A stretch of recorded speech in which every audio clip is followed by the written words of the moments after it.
Bonjour à tous et bienvenue sur Viking Studio. Donc on est parti pour le deuxième épisode de la première saison de l'émission de No Fake. Donc aujourd'hui on va parler de la variole. Alors je vous préviens tout de suite que certaines illustrations peuvent choquer puisque je vais montrer des photos peut-être de patients atteints de la maladie probablement dans la vidéo. Et c'est assez dégueulasse. Donc si vous avez une âme sensible, voilà, mettez-vous la vidéo juste en fond audio, je sais pas, mais évitez de regarder certaines images, ça pourrait vous choquer.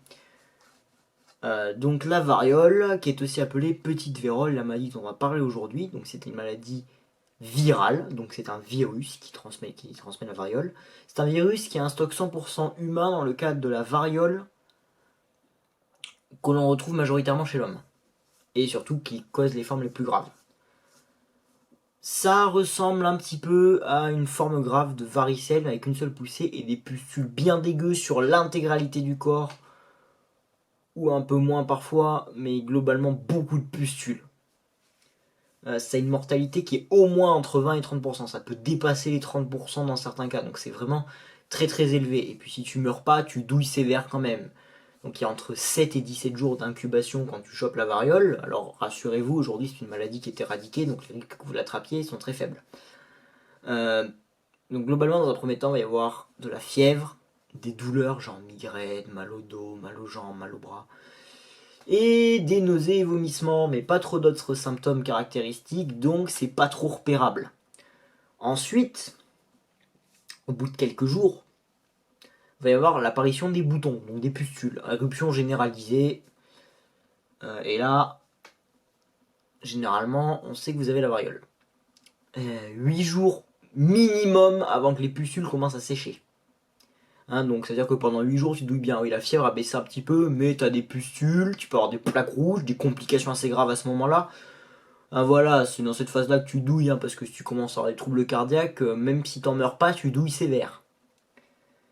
Ça dure entre 15 et 30 jours cette phase-là, donc je vous laisse imaginer entre 15 et 30 jours avec des pustules dégueu qui suppurent, des plaques rouges de partout, même à l'intérieur des muqueuses, donc c'est affreux.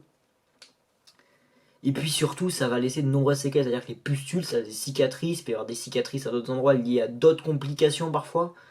Et encore, ça, c'est la forme la plus classique. Il y a des formes beaucoup plus graves de variole qui peuvent apparaître.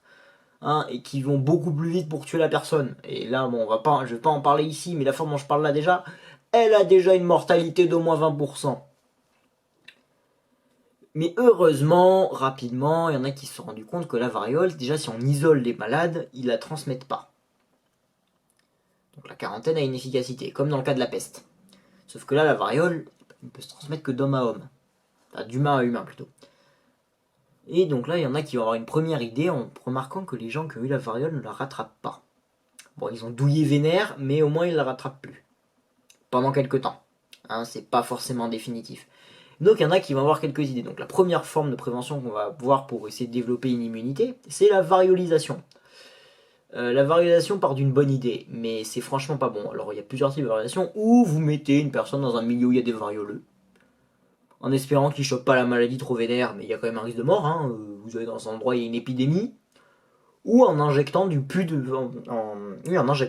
varioleux dans le sang. Alors déjà avec les problèmes d'hygiène à l'époque, parce que ça remonte avant le XVIIIe siècle, comment vous dire qu'il y avait des chances de choper autre chose que la variole. Et puis surtout, il y en avait beaucoup qui tombaient malades. Mais il y avait un taux de survie un peu mieux. Disons que tu pouvais descendre en dessous de 10% de mortalité dans les gens que tu essayais de varioliser.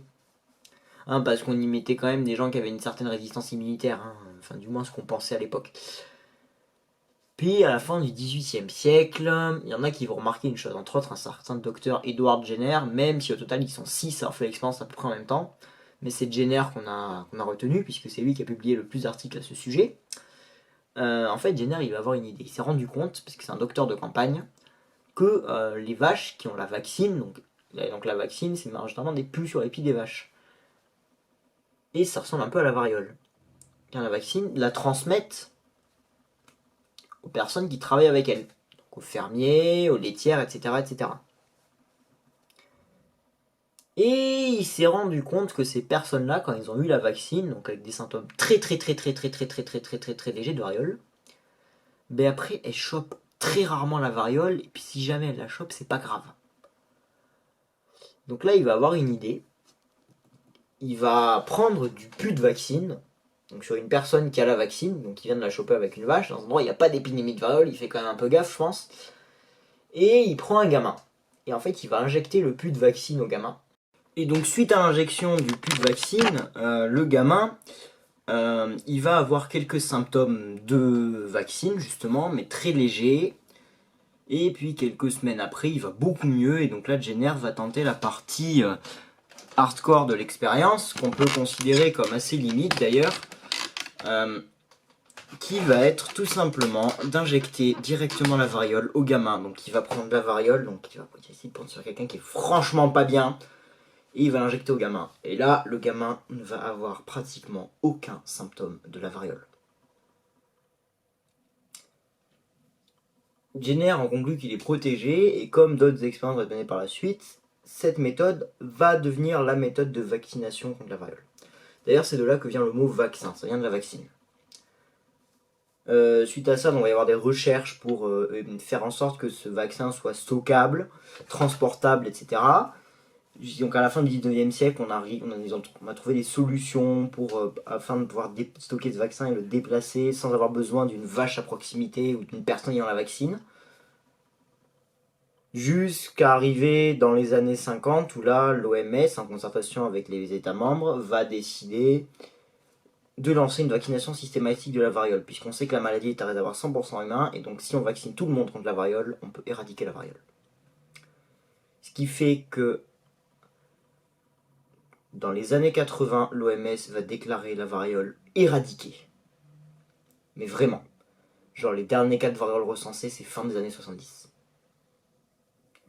Et aujourd'hui, il me semble que tous les stocks de virus, de variole ont été détruits normalement. Mais on garde quand même des stocks de vaccins au cas où quelqu'un aurait des stocks quelque part, ou il y en aurait de congés quelque part, et que d'un coup il y aurait la variole qui réapparaîtrait. Mais il faut savoir que la vaccination sur le lieu où a l'épidémie de quasiment 100% de la population permettrait de mettre un coup au feu à l'épidémie et de la stopper. Donc ça voilà, c'était pour la variole, et on se retrouve dans le prochain épisode de cette émission pour parler de la maladie suivante qui sera la rage. En attendant, pensez à vous abonner à la chaîne, à mettre un pouce bleu si la vidéo vous a plu, à commenter, vous pouvez laisser votre avis en commentaire, je répondrai à vos commentaires dès que possible. Venez me suivre sur mes réseaux, donc Insta, Twitter, TikTok, les liens sont en description. Vous pouvez aussi venir sur Discord pour discuter si vous voulez, j'essaye d'être là sur Discord et discuter avec vous si vous voulez discuter. Bon, il n'y a pas grand monde sur le serveur pour l'instant, mais venez quand même discuter. Et en attendant, moi je vous dis à bientôt pour la prochaine vidéo.